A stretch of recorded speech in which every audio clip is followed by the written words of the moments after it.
திருப்பாதம் நம்பி வந்தேன் கிருபை நிறை இயேசுவே தமதன்பை கண்டடைந்தேன்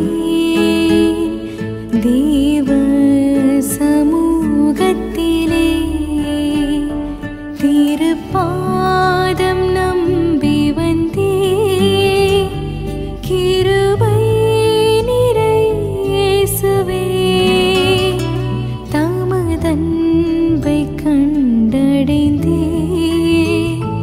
தேவ சமூகத்திலே.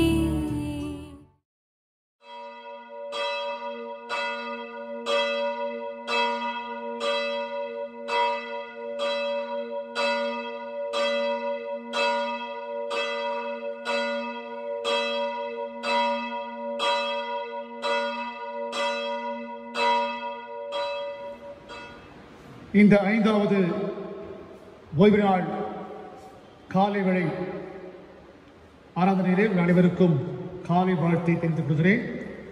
நாம் ஜெபித்து ஆராய துவக்குவோமாக. அன்பின் பரமபிதாவே, நன்மையான ஆராதனை வேளையை ஆண்டவரே உங்களை கடத்த ஒப்பிக்கிறோம். நீர் எங்கள் மத்தியிலே பிரசனமாக இருக்கிறேன் என்று விசுவாசிக்கின்றோம். தேவர்தாமே இந்த ஆராதனையின் ஒவ்வொரு நிலையிலும் எங்களை ஒருமுகப்படுத்தி முற்றிலுமாக எண்ணங்களை சிந்தனைகளை வழிபடுகின்ற காரியத்திலே செலவிட அருள் செய்யும் சுவாமி. ஆண்டு கொள்ளும் பலப்படுத்தும் ஆசீர்வதியும் ஆண்டவர் இயேசுவின் மூலம் வேண்டுகின்றோம் நல்ல பிதாவே, ஆமென். ஆராதனைக்கு துவக்க பாடலாக பாமாலை பகுதியிலே 367வது பாமாலை பாடுவோம். பாமாலை 367 ஆண்டவா பிரசன்னமாகி என்று துவங்கும் பாடல்.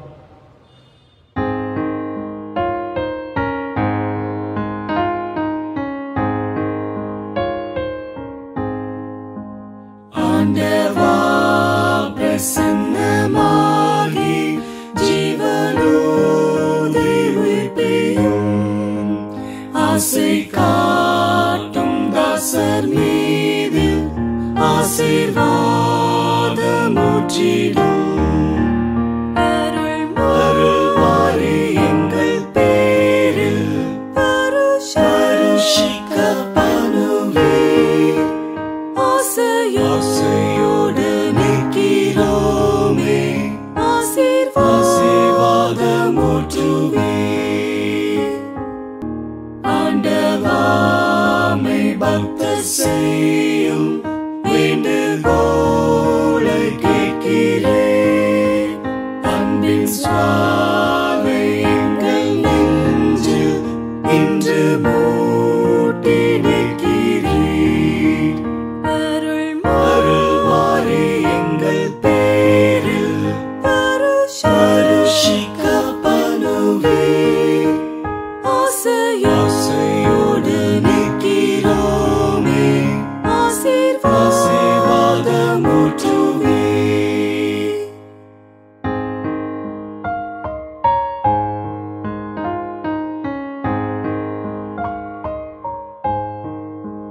தாசர் தேடும் அபிஷேகம் இயேசுவே கடாட்சியம். பெந்தேகோஸ்தின் திவ்ய ஈவை தந்து ஆசீர்வதியும். அருள்மாரி எங்கள் பேரில் பருஷிக்கப்பனுவீர். ஆசையோடு நிற்கிறோமே ஆசீர்வாதமுற்றுவீர். தேவரீர்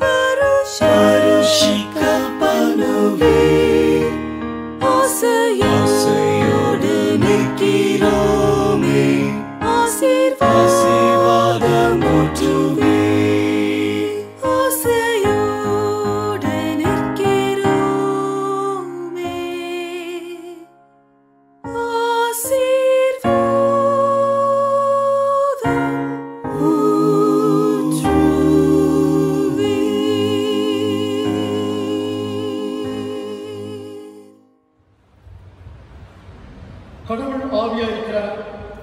அவரை தொழுகின்ற நாம் அனைவரும் ஆவியோடும் உண்மையோடும் அவரை தொழுது கொள்ள வேண்டும். நம்முடைய பிதாவாகிய கடவுளாலும் கர்த்தராகிய இயேசு கிறிஸ்துவினாலும் உங்களுக்கு கிருபையும் சமாதானம் உண்டாவதாக. இன்று கர்த்தர் கொண்டு வந்த திருநாள், இதிலே கலிகூர்ந்து மகிழ்கிறோம். ஜெபிப்போமாக. எங்கள் தந்தையாம் கடவுளே, முது வல்லமையினாலும் ஞானத்தினாலும் எல்லாவற்றையும் படைத்து உம்முடைய திருக்குமாரனாம் இயேசு கிறிஸ்துவை எங்கள் இரட்சகராக தருகிற உலகத்திலே அன்பு கொண்டீரே எங்களை போற்றுகிறோம். திருக்குமாரனாம் இயேசு கிறிஸ்துவை பாவத்தை தவிர்த்து எல்லாவற்றிலும் எங்களை போல மனுஷராகி எங்கள் பாவங்களுக்காக ஒப்பு கொடுக்கப்பட்டு எங்கள் நீதிக்காக உயிரோடு எழும்பியவரே இவர்கள் போற்றுகிறோம். பரிசுத்த ஆவி ஆனதாகிய கடவுளே, எல்லா உண்மைக்கும் எங்களை வழிநடத்தி பிதாவின் அன்பை எங்கள் நெஞ்சிலே பொழிகிறவரே எங்களை போற்றுகிறோம். பிதா, குமாரன், பரிசுத்த ஆவியாகிய கடவுளே, உமக்கே எக்காலமும் எல்லா புகழும் மகிமையும் உண்டாவதாக. ஆமென். நம்முடைய பாவங்களின் தேவ சமூகத்திலே அறிக்கையிடுகின்ற வேளை நமக்குள் பாவங்கள் என்று சொல்வோமானால் நம்மை நாமே வஞ்சிக்கிறவர்களாக காணப்படுவோமே. நமக்கு உண்மை இருக்காதே, ஆனால் நமது பாவங்களை நாம் அறிக்கையிட்டால் நம்முடைய பாவங்களை மன்னித்து எந்தவித அநீதம் நம்மை நீங்க சுத்திகரிப்பதற்கு இயேசு கிறிஸ்து நம்பத்தக்கவரும் நீதி உள்ளவராக இருக்கிறார். நம்முடைய நிலங்களுக்கு பிரதிநிதிக்க முடியாத பிரதான ஆசாரத்தினாலும் எல்லாவற்றிலும் நம்மை போல சோதிக்கப்பட்டோம்.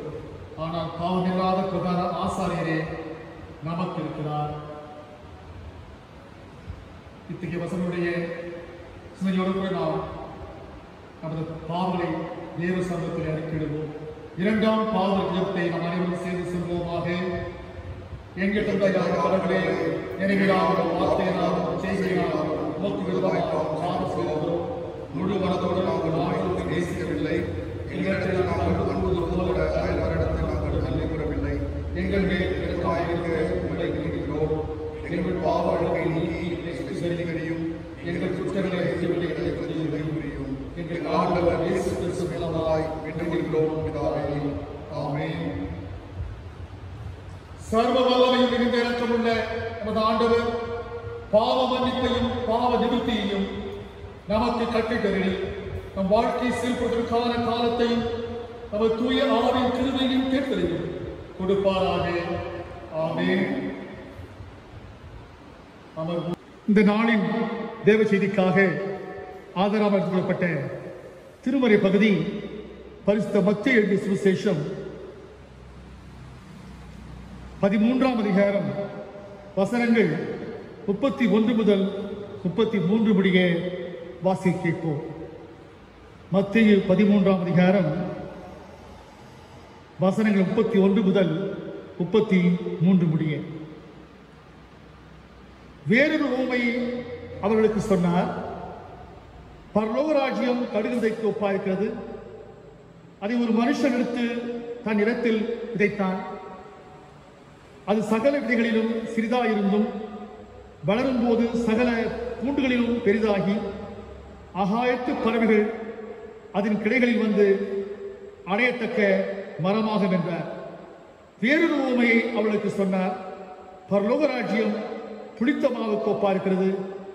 அதை ஒரு ஸ்திரீ எடுத்து முழுவதும் புளிக்கும் வரைக்கும் 3 படி மாவிலே அடக்கி வைத்தார் என்றார் என்பதே. தேவரீதாமே அவருடைய திருவார்த்தைகளை ஆசை கொடுப்பாராக. ஆமென். ஒருவரும் சேர கூடாத ஒளியில் வாசம் செய்பவரே, ஒருவரும் சேர கூடாத ஒளியில் வாசம் செய்பவரே, நீரே பரிசுத்த தெய்வம், நீரே பரிசுத்த தெய்வம், நீரே நீர் மாத்திரமே, நீரே நீர் மாத்திரமே, பரிசுத்த நீர் பரிசுத்த பரிசுத்த பரிசுத்த நீர் பரிசுத்த பரிசுத்த Yes, Lord. நீர் பரிசுத்த பரிசுத்த நீர் பரிசுத்த நீரே நீர் மாத்திரமே தெய்வமே நீரே நீர் மாத்திரமே எல்லாவற்றிலும் நீர் மேலானவர் எல்லோரிலும் பெரியவர் சகலவற்றையும் சிருஷ்டித்தவர் சர்வ வல்லவரே உம்மை போல் வேறொரு தெய்வமில்லை நீரே நீர் மாத்திரமே உம்மை போல் வேறொரு தெய்வமில்லை நீரே நீர் மாத்திரமே பரிசுத்த பரிசுத்த பரிசுத்தரே பரிசுத்த பரிசுத்த பரிசுத்தரே பரிசுத்த பரிசுத்த பரிசுத்தரே ஹalleluya நீரே நீர் மாத்திரமே தெய்வமே நீரே நீர் மாத்திரமே yes you are இன்றைய நாளில் நாம் தியானிக்க போகின்ற தியானத்தின் தலைப்பு பல்சமய கலாச்சார மண்ணில் கிறிஸ்தவம் கட்டப்படுதல் என்பதாகும்.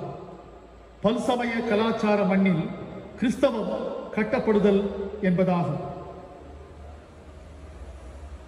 நாம் ஜெபித்து தியானத்தை துவங்குவோம்.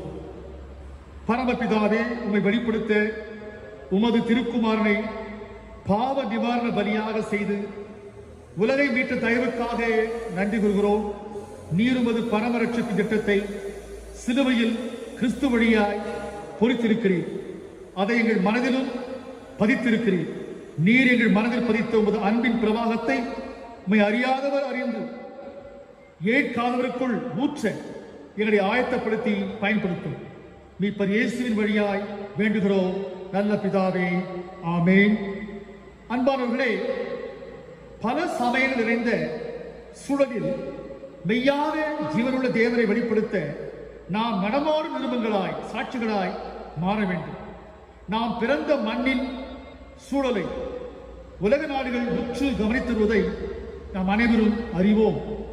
நாம் பெற்ற இன்பத்தை பிறரும் பெற பிரயாசப்படுவதே, முயற்சியை வேண்டுகொண்டே முயற்சிப்பதே, முயற்சியை ஆர்வமாய் மாற்றி மெய் மார்க்கத்தை சுட்டிக்காட்டி திசை காட்டி வழிகாட்டி கலங்கரை விளக்கமாக இருப்பதோடு மட்டுமல்லாமல் இயேசுவின் சீஷன் அந்திரேயாவை போல கிறிஸ்துவுக்குள் அனைவரையும் அறிவுப்படுத்தப்பட வேண்டும். தானியேல் 1ஆம் அதிகாரம் 1 முதல் 21 வசனங்கள் முடிய பழைய ஏற்பாட்டு பகுதியை வாசித்தால், தானியேல் மாற்று சமய கலாச்சார சூழல் மத்தியில் தன்னுடைய விசுவாசத்தை விட்டுக் கொடுக்காமல் அதனால் வந்த சிங்ககதி, அக்னி சூளை என்ற 2 சோதனைகளை கடந்து காத்த தேவனை பாபிலோனிய ராஜா நேரடியாக உணர, அறிய, ஏற்க பாபிலோனிய மக்களே வழிபட செய்தார். யோசேப்பின் சாட்சி எகிப்தில் தேவனது பரம திட்டத்தின்படி எகிப்தியருக்கும் தன் தகப்பன் உடன்பிறந்தாருக்கும் படியடந்து ராஜ விசுவாசியாக வாழ வழிவகுத்தது. யோசேப்பின் ஞானத்தின் வழியாய் யோசேப்பின் தேவன் எகிப்திலே அறியப்பட்டார். அன்பானவர்களே, யோனா தன் விசுவாசத்தை அசீரிய நினிவே மக்களுக்கு பகிர்ந்து அளிக்க, தனது இரக்கத்தை, கிருபையை, கரிசனையை, அன்பை விளக்கி சொல்ல தீர்க்கதரிசியாக, மிஷனரியாக அவரை தேவன் பயன்படுத்த சித்தம் கொண்டார். தேவன் உலக எல்லா மக்களையும் ஒன்றாகவே பார்க்கிறார், காக்கிறார், போஷிக்கிறார் என்பதை அவரை அறிந்தவர்கள் அறியாதவர்களுக்கு பகிர்ந்திட வேண்டும். ஏனென்றால் அவர்களை தேவன் அறிவார், ஆனால் அவர்கள் தேவனை அறிய மாட்டார்கள். ஆனபடியாலே யோனாவை தேவன் இனிமே அசிரிய மக்கள் மத்தியிலே பிரசங்கியாக மிஷனரியாக இருக்க விருப்பம் கொண்டார். அன்பானவர்களே, நாம் ஒரு கருவியாக, ஊடகமாக, அறிவு செய்வராக கர்த்தருக்காக மாற வேண்டும். மாற்று மண்ணிலே புலம்பெயர்ந்து பணி, பிழைப்பு, உணவு நிமித்தம் சென்று அடைக்கலமாக பழகிய நாம் சென்று தங்கிடத்திலே வாழும் மக்களின் சமய நிலைப்பாட்டை சீர்படுத்தவும் பாரம் கொள்ள வேண்டும். அன்பானவர்களே, கொர்நேலியு நூற்றுக்கதிபதி குடும்பம் புறஜாதி சூழல் மத்தியிலே சாட்சி முன்னுதாரணமாய் வாழ்ந்தது. பேதுருக்கு தேவன் தந்த தரிசனம் போன்றவைகள் பவுல் சீலா இதர அப்போஸ்தலருடைய மிஷனரி ஊழியத்தாலே யூத புறஜாதி கிறிஸ்தவர் என்ற வேறுபாடு இல்லாமல் விருத்து சேதனம் மற்ற எல்லா விதமான நியாயபரமான காரியங்கள் முற்றிலும் மாறியது. அன்பானவர்களே, அதற்குரிய வாதம் ஆதி சபையிலே வந்தபோது அப்போஸ்தலர் யோவான், யூதா, யாக்கோபு போன்றவர்கள் முன்னின்று இந்த காரியத்திலே வெற்றி பெற்ற காரியத்தை நாம் வாசிக்கின்றோம். அன்பானவர்களே, ஒருவரை யூதர்கள் இயேசு ஏற்ற பின் அவர்கள் யூத கிறிஸ்தவராக முடியாது, வெறும் கிறிஸ்தவர் தான். புறஜாதியார் இயேசு ஏற்கும் போது அவர்கள் புறஜாதி கிறிஸ்தவர் என்று சொல்ல முடியாது, அவர்கள் வெறும் கிறிஸ்தவர் தான். நிலைக்கு காரணமானவர்கள் அக்காலத்து அப்போஸ்தலர்கள். அன்பானவர்களே, அனைவரும் அவரை அறியவே தன்னுடைய திருக்குமாரன் இயேசுவை சிலுவையோடு ஒன்றிணைத்தார் என்பதை நிருபங்கள் நமக்கு தெளிவாக்குகிறது. சமயம் உலக மக்களை சுத்த ஆன்மீகத்திற்கு அர்த்தமுள்ள நிஜ பக்திக்குள் நடத்த வேண்டும் என்ற உண்மையும் அப்போஸ்தலர் நடவடிக்கைகள் 10ஆம் அதிகாரம் 9 முதல் 16 முடிய வரை உள்ள பகுதி பேதுரு ஊழியத்திற்கு ஒரு நல்ல பங்களிப்பை தேவன் தந்ததை பார்க்கிறோம். அன்புக்குரியவர்களே, முக்கியமாக 34-35 வசனங்கள் தேவன் பாகுபாடு, பாரபட்சம், வேறுபாடு கொண்டவர் அல்ல. அவருக்கு கீழ்ப்படிந்து சாட்சி பகர்பவர் யாராயிருந்தாலும், எந்த இனமாயிருந்தாலும் அவளுக்கு தேவன் உகந்தவராய் இருக்கிறார் என்ற மனப்பாங்கை பேதுரு வழியாக நமக்கு தேவன் வெளிப்படுத்துகிறார். ஒரு சமயம் ஒரு போதகர் தன்னுடைய பிரசங்க முடிவில் யார் மெய்யான கிறிஸ்தவர் தெரியுமா என்ற கேள்வியை கேட்கும் ஒரு வழக்கத்தை ஏற்படுத்திக் கொண்டார். ஒவ்வொரு ஆலய பிரசங்க முடிவிலும் யார் மெய்யான கிறிஸ்தவர் என்ற கேள்வியை கேட்டு சபையார் அண்டை சரியான பதிலுக்கு எதிர்பார்த்து காத்திருப்பார். கடைசி வரை அந்த கேள்விக்குரிய பதிலை சபையில் ஒருவரும் சொல்ல முன்வரவில்லை. அன்பார்களே, அன்று ஆலய ஆராதனை வேளையிலே ஒரு துடுக்கான பையன் போதகர் பிரசங்க முடிவிலே கேட்ட கேள்விக்கு பிறகு அவன் தாயை பார்த்து இதே கேள்வியை கேட்க, தாயும் எனக்கு பதில் நன்றாக தெரியும் ஜார்ஜ், இப்போது நீ அமைதியாக உட்கார் என்று சொல்லி தப்பித்துக் கொண்டார். ஒரு வழியாய் ஆராதனை முடிகிற பட்சத்திலே இந்த பையன் உடனே எழுந்து, போதகரையா, நீ கேட்ட கேள்விக்கு என் தாயாருக்கு பதில் தெரியும் என்று கத்தினார். உடனே அந்த சாமர்த்தியமான தாயார், போதகரே, நான் என் பையன் ஜார்ஜுக்கு அந்த பதிலை சொல்லியிருக்கிறேன், அவனே சொல்லுவான் என்று சொன்னார். முழு சபையும் கொல்லென சிரித்தது. ஆனால் பதிலானது வரவில்லை. அன்பானவர்களே, யார் மெய்யான கிறிஸ்தவர் என்பதை நாம் ஒவ்வொருவரும் நன்கே அறிவோம். அதற்குரிய பதிலை ஆண்டவர் நமக்கு உள்ளத்திலே பதிய வைத்திருக்கிறார். அதற்கு நாம் கர்த்தருக்கு நன்றி சொல்ல கடமைப்பட்டிருக்கிறோம். அன்பானவர்களே, புறஜாதியாருக்கு மத்தியிலே ஊழியம் செய்யும் அளவு நம்மில் அகவாழ்வு இருக்க தேவன் விரும்புகின்றார். அன்பானவர்களே, இயேசு கிறிஸ்து மத்தேயு 13ஆம் அதிகாரம் 31-33 வரை உள்ள சுவிசேஷ பகுதியிலே மிக சிறிய கடுகு விதை வளர்ந்து அநேக பறவைகளுக்கு அடைக்கலமாய் இருந்தது என்று தேவராஜ்ய விஸ்தாரம் குறித்து புரிந்து கொள்ளும்படி விளக்குகின்றார். நல்ல புளித்த மாவு போல இதர மாவையும் புளிக்க வைக்கின்ற அந்த ஓமானத்திலே நாம் சாட்சியாய் தீவிரமாய் கிறிஸ்துவ தாக்கத்தை ஏற்படுத்தி கிறிஸ்துவ தேவ ராஜ்யத்தை வளர்க்க வேண்டும் என்பதை நமக்கு ஆண்டவர் இயேசு விளக்குகின்ற காரியத்தை பார்க்கின்றோம். புதிய விசுவாசியாய் கிறிஸ்துவ அனுபவம் குறைவாய் இருந்தாலும் சாட்சி காணப்பட்டால் பிறகு இயேசுவை அறிய செய்யலாம். நாம் வாசிக்கும்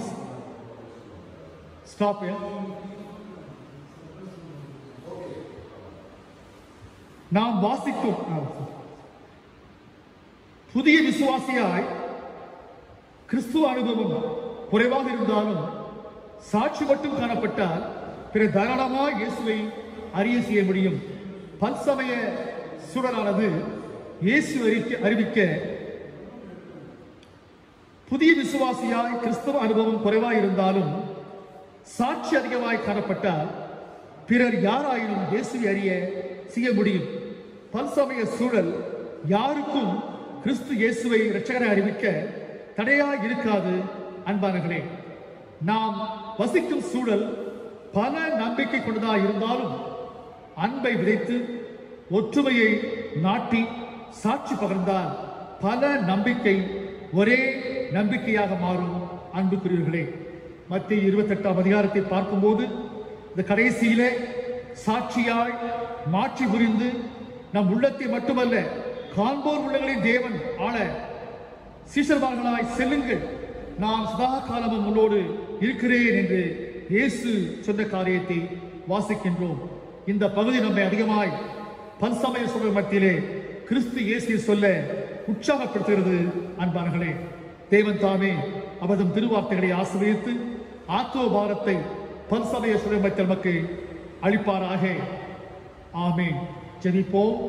எல்லாருக்கும் எல்லாமாகிய பரமபிதாவே, பெற்ற ரட்சிப்பை பகர எங்களை தகுதிப்படுத்தும் தூய ஆவி ஆனவரே வழிநடத்தும்.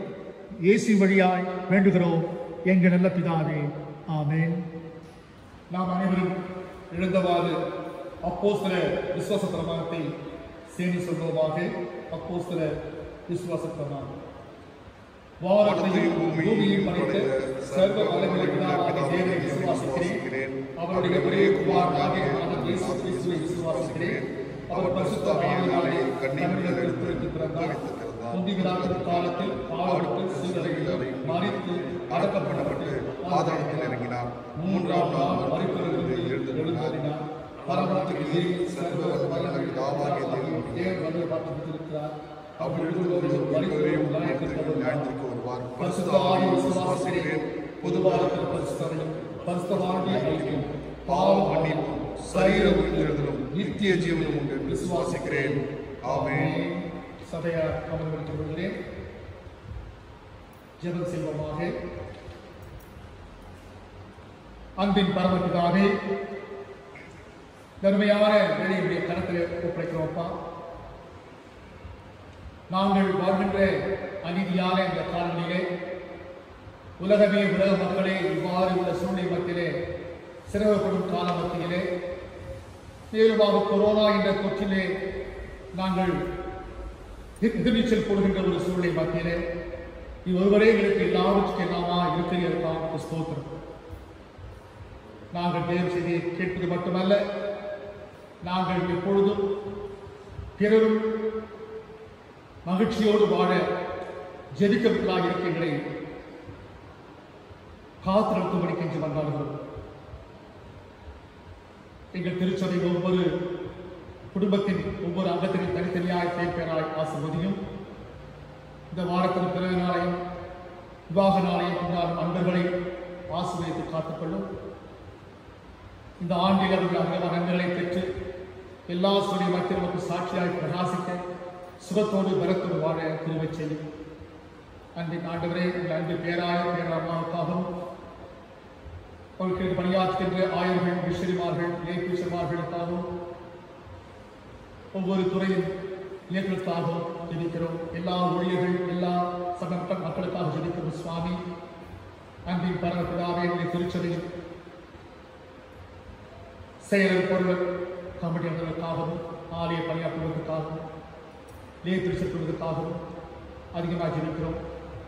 அன்பின் பரமபிதாவே, தொடர்ந்து எங்களை ஆண்டுகளும் ஆசிர்வதியும். புதிதாக திருமணமாகிய தம்பதியை காத்துக்கொள்ளும். கர்ப்பகாலத்தில் இருக்கின்ற ஸ்ரீமாவு கிறிஸ்தோபஸ் கட்டையும் தகப்பனே முதியவர்கள் சிசுக்கள் கடினமான விளையாசிய சிறுவர்களுக்கு நீ பாதுகாப்பு அளிக்கும் என்று வந்தார்கள். ஆண்டவர் இயேசுவின் வழியாக வேண்டுகிறோம் நல்ல பிதாவே. ஆமென். அன்பான திருச்சபையாருக்கு நம்முடைய சென்னை பேராயத்திலிருந்து விடுதிகள் வாரியத்திலிருந்து வந்த ஒரு சுற்றறிக்கை 2020-21 ஆண்டுக்கான விடுதிகள் வாரியம் மாணவர் சேர்க்கை. அதிலே அதற்குரிய இந்த சுற்றறிக்கையானது சற்று தாமதமாக நமக்கு கிடைத்தபடியினாலே 30/8/2020 6/9/2020 2 ஞாயிறு மட்டும் நாம் அறிவிக்கிறோம். தற்போது நம்முடைய சிஎஸ்ஐ தொடக்க நடுநிலை பள்ளியிலே 5ஆம் வகுப்பில் படிக்கும் மாணவ மாணவியர் மட்டும் இந்த விடுதி சேர்க்கைக்கு விண்ணப்பிக்க தகுதியுடையவர்கள். மாணவர் விடுதி சேர்க்கைக்கு ஆயர் பரிந்துரை கடிதம் அவசியம் எடுத்து செல்ல வேண்டும். ஆயர்கள் தாங்கள் பணிபுரியும் குருசேகர மாணவர்களை மட்டும் விடுதி சேர்க்கைக்கு பரிந்துரைக்கும்படி கேட்டிருக்கிறார்கள். பேராய விடுதிகள் வாரிய ஒப்புதல் இன்றி எந்த மாணவர்களும் விடுதியிலே நேரடியாக சேர்த்துக்கொள்ளப்பட மாட்டார்கள் சொல்லப்பட்டிருக்கிறது. ஆயருடைய கடிதத்துடன் தங்கள் இருப்பிடத்துக்கு அருகில் உள்ள விடுதி காப்பாளரிடம் ரூபாய் 30 செலுத்தி 24/8/2020 முதல் விண்ணப்பங்களை பெற்றுக்கொள்ளலாம். பூர்த்தி செய்யப்பட்ட விண்ணப்பங்கள் வரும் 30/9/2020 விடுதிகள் வாரிய இயக்குனர் பேராய அலுவலகம் 226 கெத்திடல் சாலை சென்னை 85 என்ற முகவரிக்கு அனுப்பி வைக்க வேண்டும். இந்த திட்டத்திற்கான காரியத்திலே அனைவரும் ஒத்துழைக்கும்படி கேட்டிருக்கிறார்கள். சில விடுதிகளை நமக்கு குறிப்பிட்டிருக்கிறார்கள். அதற்கு அருகாமையில் உள்ளவர்கள் இதற்கு விண்ணப்பிக்கலாம். சிஎஸ்ஐ தூய அந்திரேயா மாணவர் விடுதி அரக்கோணம், சிஎஸ்ஐ கவுடி மாணவர் விடுதி திருவள்ளூர், சிஎஸ்ஐ செங்கல்பட்டு பெண்கள் விடுதி மிஷன் வளாகம், சிஎஸ்ஐ MM மாணவர் விடுதி நகரி, சிஎஸ்ஐ கார்லி மாணவர் விடுதி தாம்பரம், சிஎஸ்ஐ தூய தாவிது மாணவர் விடுதி கடலூர். நன்றி. தூய விவாக அறிக்கை நமது சிஎஸ்ஐ வெஸ்டி தமிழ் ஆணையத்தை சேர்ந்த திரு டி வேணுகோபால் என்கிற ஸ்டான்லி கிறிஸ்டபர், திருமதி பி நான்சி அவருடைய மகன் செல்வன் பி தினேஷ் ராஜ் என்பவரும், சிஎஸ்சி அருள் திருச்சபை மாதவரம் சேர்ந்த திரு டி சாரதி திருமதி ஆலிஸ் மேரி தம்பதியரின் மகள் செல்வி எஸ் சாருமதி என்பவரும் திருமண பந்தத்தில் இணையப்பட உள்ளார் என்பதை சபையாருக்கு அறிவிக்கிறேன். இவ்விருவரும் இத்திருமணத்தில் இணையக்கூடாத தடை காரணம் ஏதேனும் இருக்குமாயின் இதை சபை போதவருக்கு எழுத்து மூலம் தெரிவிக்க கேட்டுக்கொள்கிறேன். இவர்களுக்கு 3ஆம் திருமண அறிக்கை. மேல் விவாக அறிக்கை நம்முடைய சிஎஸ்ஐ வெஸ்டி தமிழ் திருச்சபை சேர்ந்த செல்வன் ஆர் பால் ஏர்னஸ்ட் அவர்களும், சிஎஸ்ஐ திருத்துவ திருச்சபை பாக்தலும் சேர்ந்த செல்வி கிரேஸ் வேதம்பாள் என்பவரும் திருமண பந்தத்தில் இணையப்பட உள்ளார் என்பதை திருச்சபையாருக்கு அறிவிக்கிறேன். இவ்விருவரும் இவ்வாக பந்தத்திலே இணையக்கூடாத காரணம் தடை ஏதேனும் இருக்குமானும் அதனை சபை போதவருக்கு எழுத்து மூலம் தெரிவிக்க கேட்டுக்கொள்கிறேன். இது இவர்களுக்கு 1ஆம் திருமண அறிக்கை. ஜெபிப்போமாக. அன்பின் ஆண்டவரே, திருமண நாளில் இதர வாழ்வு நினைப்போகின்ற வி தினேஷ் ராஜ், எஸ் சாருமதி இருவரையும் ஆவிக்குரிய சரீர ஆன்மீக ஜீவித்திலே பலப்படுத்தி ஆட்கொண்டும் இருவிட்டாரையும் திருமண நாளிலும் ஒரு இருவருடைய இல்லற வாழ்விலும் உதவியாக இருக்க பயன்படுத்தும் சுவாமி. அதோடு கர்த்தாவே, பால் ஏர்னஸ்ட் கிரேஸ் வேதம்பாள் இருவரும் திருமண நாளிலே இதர வாழ்வினை புகழ இவளுக்கு ஆண்டவரே நீர் விசேஷ ஞானத்தையும் ஆவிக்குரிய பக்குவதி கொடுத்து பலப்படுத்தும். பெரியோர் அனைவரையும் காத்துக்கொள்ளும் ஆண்டவரே. இரு திருமணத்திலும் நீ விருந்தாளாய் இருந்து குறைவில்லாமல் நடத்தரும்படி கெஞ்சி கொண்டாடுகின்றோம். அருமை ஆண்டவர் இயேசுவின் மூலம் வேண்டுகிறோம் நல்ல பிதாவே, ஆமென். கர்த்தர் இருப்பாராக, ஜெபம் செய்வோம். கர்த்தாவே எங்களுக்கு இருந்தும், கர்த்தாவே எங்களுக்கு இருந்தும். கர்த்தர் ஜெபத்தை நாம் சேர்ந்து சொல்வோமாக. பரம்பரை நீ நாமம் பேசப்படுவதாக, ராஜ்யம் வருவதாக, சித்தம் பரம்பரை சேர்க்கப்படுவதாக, அன்று நாமத்தை எங்களுக்கு ஆளும். எங்கள் விருதமாய் குற்றம் செய்து நாம் மன்னிக்கிறோம். எங்கள் குற்றம் எங்களுக்கு மன்னியும். எங்களை சோதனைகளுக்கு விதிக்கப்பட்டால் தீமை கஷ்டப்படும். ராஜ்யம் வல்லமையும் மகிமையும் என்றென்றைக்கும் நம்முடைய கர்த்தராகிய இயேசு கிறிஸ்துவுடைய கிருபையும் பிதாவாகிய தேவனுடைய அன்பும் தூய ஆவி ஆனவருடைய அந்யோன்ய ஐக்கியமும் ஸ்நேகமும் சமாதானமும் நம்மோடு கூட இன்றும் என்றும் சதா காலத்திலும் இருப்பதாக.